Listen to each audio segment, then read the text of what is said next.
मैं पश्चिम बंगाल का let me complete, then after that you can come back. Paschim Bangal में जिस प्रकार से परिवर्तन की लहर चल रही है और सत्ता परिवर्तन की लहर इतनी तेज चल रही है कि जिस प्रकार जैसे उत्तर प्रदेश में 3/4 मेजॉरिटी के साथ भारतीय जनता पार्टी की सरकार बनी थी, उसी प्रकार की सत्ता परिवर्तन की लहर चल रही है और 200 से अधिक सीट भारतीय जनता पार्टी वहां चुनाव जीतने वाली है। पहले दो फेज की हमने पहले से अनाउंसमेंट कर दी है सारी सीटों का। अब जो थर्ड फेज में 31 सीटें हैं, आज हम 27 सीटों को 27 सीट को प्रत्याशियों के लिए घोषणा यहां से कर रहे हैं, जिसका केंद्रीय चुनाव समिति में ने उसका अनुमोदन किया है। उसी के साथ साथ चौथा फेज जो है, फोर्थ फेज में 44 सीटें हैं। 44 सीटें में 36 सीटें 36 सीट की घोषणा आज पश्चिम बंगाल के यहां से कर रहे हैं। और कुल मिलाकर अगर थर्ड और फोर्थ फेज देखें तो हम 63 कैंडिडेट इन दोनों फेज की घोषणा आज हम यहां से कर रहे हैं। आप सबको मालूम है कि अशोक लहरी बहुत बड़ा नाम है आर्थिक जगत में। Shri Ashok Lahiri, well known economist in the country, Ashok Lahiri Bharatiya Janata Party के प्रत्याशी होंगे अलीपुरद्वार से। यस, वहां से चुनाव भारतीय जनता पार्टी के Alipurduar. Shri Ashok Lahiri, eminent economist, everyone knows him, very popular person. दूसरा, उसी के साथ वेरी सीनियर लीडर, बहुत ही सीनियर व्यक्ति हैं राजनीति में, जो ममता बनर्जी की पार्टी से त्याग पत्र दे के आए थे, ऐसे राजीव बनर्जी, वह जोमजूर से चुनाव लड़ेंगे। डोमजूर, यस, बंगाली में डोमजूर से चुनाव लड़ेंगे। और बहुत ही प्रोमिनेंट वहां के मिनिस्टर थे, टीएमसी में छोड़ करके मोदी जी के नेतृत्व में भारतीय जनता पार्टी ज्वाइन की थी। उसी प्रकार से जो रविंद्रनाथ भट्टाचार्य, यह चुनाव लड़ेंगे सिंगूर से। यस, अभी सांसद, राज्यसभा के सांसद Shri Sapan Dasgupta, eminent academician, journalist also, Shri Sapan Dasgupta will contest from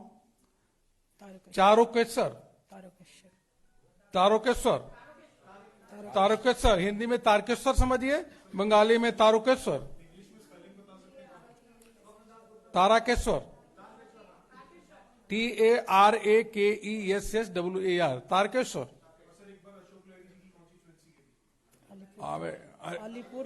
Alipurduar, ठीक है। नाउ अभी आगे सुनो भैया। तब तो जो अभी के सांसद नीतीश निशित प्रामाणिक जी, जो अभी सांसद हैं, वह चुनाव लड़ेंगे दिनहाटा से। दिनहाटा सांसद हैं, दिनहाटा से चुनाव लड़ेंगे। और बहुत ही फेमस, जिसे गायक कहते हैं, उसी के साथ साथ अभी केंद्रीय मंत्री श्री बाबुल सुप्रियो जी चुनाव लड़ेंगे चंडीताला से। चंडीताला बाबुल सुप्रियो जी चंडीताला से लड़ेंगे।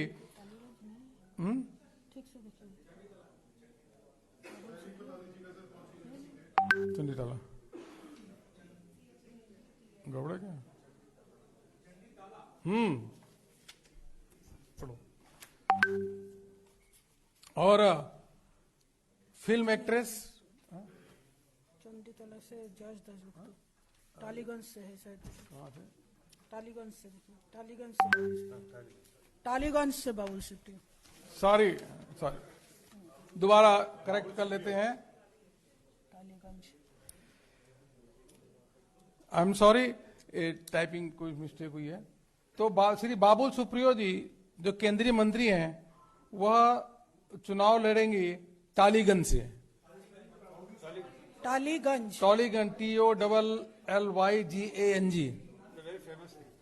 टॉलीगंज। चंडी कला से एमिनेंट और एक्टर चंडी ताला से बहुत ही प्रसिद्ध जो एक्टर हैं श्री यश दासगुप्ता चुनाव लड़ेंगे। यश दासगुप्ता जश दत्त एस दास गुप्ता का नोट गलत। Popular cinema actor. अच्छा, और बहुत ही फेमस फिल्म एक्ट्रेस श्रीमती पायल सरकार वह चुनाव लड़ेंगी बेहाला से। बेहाल होता ना, बेहाला, बेहलापुर बेहाला ईस्ट ईस्ट से बेहाला ईस्ट। डॉक्टर इंद्रनील खान बहुत ही प्रसिद्ध डॉक्टर हैं, यह चुनाव लड़ेंगे कस्बा से। डॉक्टर इंद्रनील खान, हाँ Indranil Khan, famous doctor, he will contest from Kasba. और अनदर फिल्म एक्ट्रेस, बहुत ही प्रसिद्ध फिल्म एक्ट्रेस है श्रीमती तनुश्री चक्रवर्ती, वह श्यामपुर से चुनाव लड़ेंगी। हावड़ा श्यामपुर। हाँ। और लॉकेट चटर्जी सांसद हैं भी। Locket Chatterjee member of parliament, वह चुनाव लड़ेंगी चुचुरा से। CHURA। हाँ, चुनचुरा बोलो, चुचुरा बंगाल में चुचुरा। CHUNCHURA।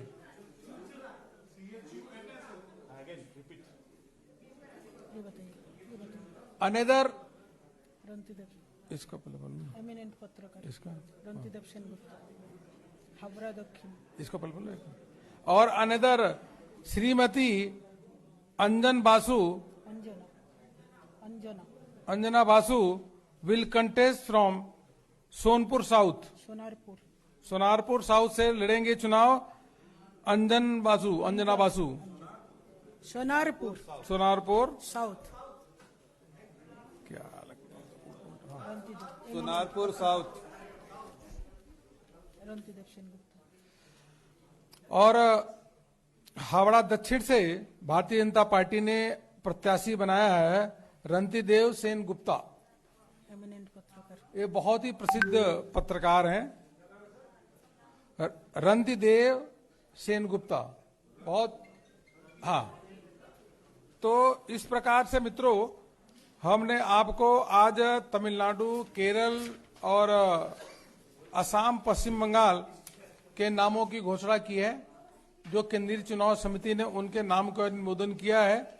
माननीय प्रधानमंत्री जी के नेतृत्व में गांव, गरीब, किसान सब लोग खुशहाल हैं, प्रसन्न हैं और सभी माननीय प्रधानमंत्री जी के नेतृत्व में भारतीय जनता पार्टी को वोट देना चाह रहे हैं और देंगे भी। अब हमारे साथ केंद्रीय मंत्री बैठी हैं जो पश्चिम बंगाल के बहुत बड़े प्रोमिनेंट लीडर हैं, वह आप सबके बीच में कुछ पश्चिम बंगाल के बारे में बताएंगे। नमस्कार। पहले मैं बांग्ला में बोलना चाहती हूँ, बाद में अगर आपका कोई सवाल है तो मैं हिंदी में बता दूंगी। হয়ে যাবে, খুব তাড়াতাড়ি হয়ে যাবে।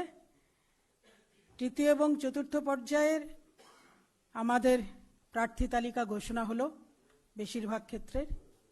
আপনারা জানেন পশ্চিমবঙ্গে নির্বাচন এত গরমাগরম পরিস্থিতি তৈরি হয়েছে, শুধু গোটা দেশের মানুষ তাকিয়ে আছে তাই নয়, বিশ্বের যেখানে যেখানে ভারতীয় তথা বাঙালি আছেন প্রত্যেকে পশ্চিমবঙ্গের পরিবর্তনের জন্য মুখিয়ে আছে।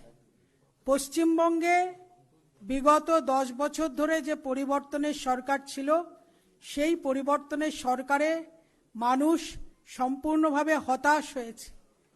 শিক্ষা, স্বাস্থ্য, কর্মসংস্থান সমস্ত ক্ষেত্রে যুব সমাজের কাছে একটা হতাশার পরিস্থিতি তৈরি হয়েছে, যেই হতাশার পরিস্থিতি থেকে মানুষ বেরিয়ে আসতে চায়। ভারতবর্ষের দক্ষ প্রধানমন্ত্রী নরেন্দ্র মোদীজির নেতৃত্বে লক্ষ্য সোনার বাংলাকে সামনে রেখে যে আহ্বান করা হয়েছে এবং আসল পরিবর্তন বলা হয়েছে, যে পরিবর্তনকে আমরা বলছি যে এবারে সত্যিকারের পরিবর্তন হবে, শুধু রাজনীতি করার জন্যে রাজনীতি নয়। বিগত 44 বছর ধরে, মানে কমিউনিস্টদের 34 বছর এবং তৃণমূল সরকারের 10 বছর, 34 বছর শুধুমাত্র রাজনীতি হয়েছে পশ্চিমবঙ্গে। পশ্চিমবঙ্গেও সব দিক থেকে পিছিয়ে গেছে।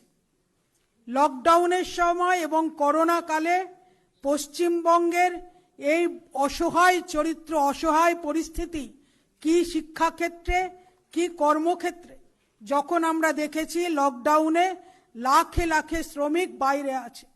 পশ্চিমবঙ্গ একসময় গোটা বিশ্বকে নয়, গোটা দেশকে এমিনেন্ট পার্সোনালিটি, যাদেরকে বরিষ্ঠ ব্যক্তিত্বকে উপহার দিয়ে এসছে।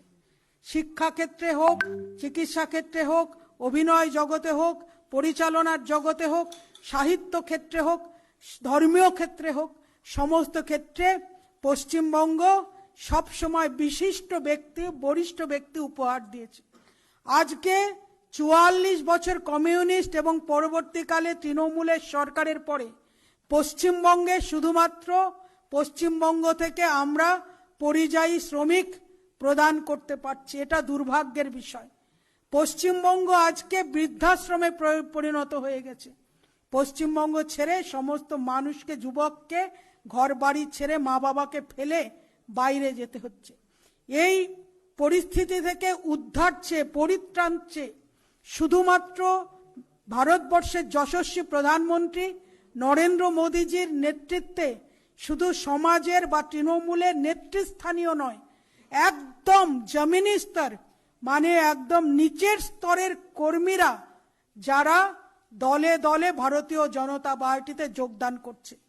নির্বাচনের প্রার্থী ঘোষণা হয়ে যাওয়ার পরেও মালদার একটি ক্ষেত্রে, যেখানে আদিবাসী মহিলা নিজে বলেছেন যে এখান থেকে তৃণমূল জিততে পারবে না, সেই জন্য তিনি দল প্রার্থীপদ পরিত্যাগ করেছেন এবং ভারতীয় জনতা পার্টিতে যোগদান করেছেন। মালদা, উত্তর দিনাজপুর, উত্তরবঙ্গ হোক, জঙ্গলমহল হোক কিংবা দক্ষিণবঙ্গ, সর্বত্র একটা পরিবর্তনের জন্য, আসল পরিবর্তনের জন্য মানুষ মুখিয়ে আছে এবং স্লোগান তৈরি করেছে। এইবারের ভোট উন্নয়নের লক্ষ্যে বিজেপির পক্ষে। মানুষ এটা স্থির করে নিয়েছে। আর নয় অন্যায়, এই স্লোগান দিয়ে মানুষ রাস্তায় সর্বত্র পরিবর্তনের আশা নিয়ে ঘুরছে। সমাজের সমস্ত স্তর থেকে ভারতীয় জনতা পার্টি প্রতিনিধিত্ব রাখছে এবং নির্বাচনে প্রত্যাশী হিসেবে, নির্বাচনে প্রার্থী হিসেবে সমাজের সমস্ত স্তরের মানুষকে আমরা রেখেছি, যাতে আমরা একটা খুব সুন্দর সরকার মানুষকে উপহার দিতে পারি, যেই সরকার উন্নয়নের লক্ষ্যে এবং সোনার বাংলার লক্ষ্যে পশ্চিম বাংলাকে এগিয়ে নিয়ে যেতে পারবে। নমস্কার, एक ধন্যবাদ। अभी ज्वाइनिंग होने वाली है। ले आओ भैया।